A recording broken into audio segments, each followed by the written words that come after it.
क्या आप हर सफेद ब्लॉक को पनीर समझकर खा रहे हैं? आपने रोज ये चर्चा सुनी होगी असली पनीर और नकली पनीर। आइए एक सिंपल भाषा में इस साइंस को समझते हैं अगले 30 सेकंड में।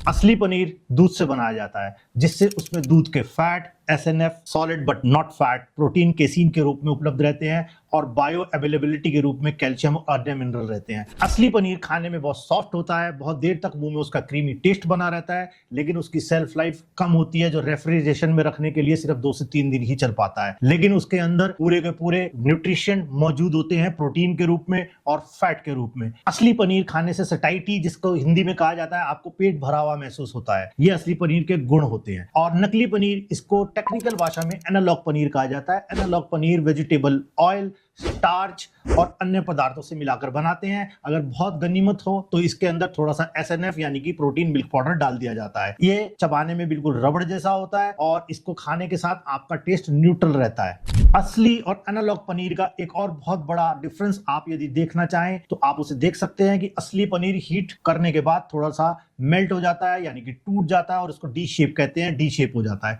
और एनालॉग पनीर आपके चकोर टुकड़ों में कटा हुआ पूरा का पूरा टुकड़े में ही सब्जी बनने के बाद भी उसी रूप में रहता है, यानी कि डी शेप नहीं होता।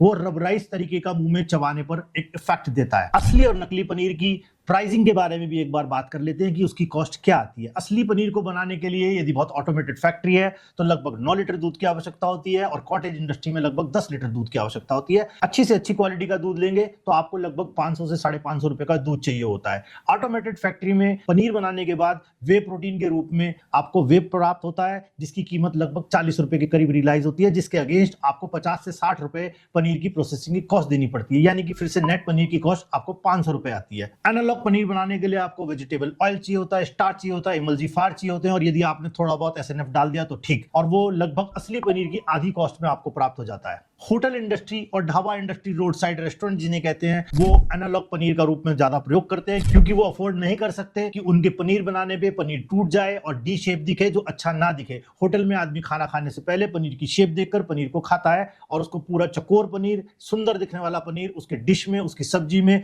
उसकी करी में प्राप्त होता है। होटल रेस्टोरेंट इंडस्ट्री एक वजह से और एनालॉग पनीर का इस्तेमाल करती है, क्योंकि इसकी सेल्फ लाइफ थोड़ा ज्यादा होती है। असली पनीर मैंने जैसे बताया था 2 से 3 दिन, सिर्फ वो भी रेफ्रिजरेशन में चलता है, जबकि एनालॉग पनीर 7 से 8 दिन रूम टेम्परेचर में भी चल जाता है। अब यहाँ पर आपको एक बात और याद कर लेनी चाहिए कि जब आप शादी ब्याह में पनीर खाते हैं तो पैन के अंदर से जब आप पनीर लेते हैं वो आपको फुली शेप्ड मिलता है, सुंदर दिखने वाला पनीर मिलता है। अब आप समझिए वो शेप्ड पनीर कैसे हो सकता है। 2025 के एफएसएसएआई के डाटा के अनुसार उनके द्वारा लिए गए पनीर के सैंपल में से 40% सैंपल फेल हुए हैं।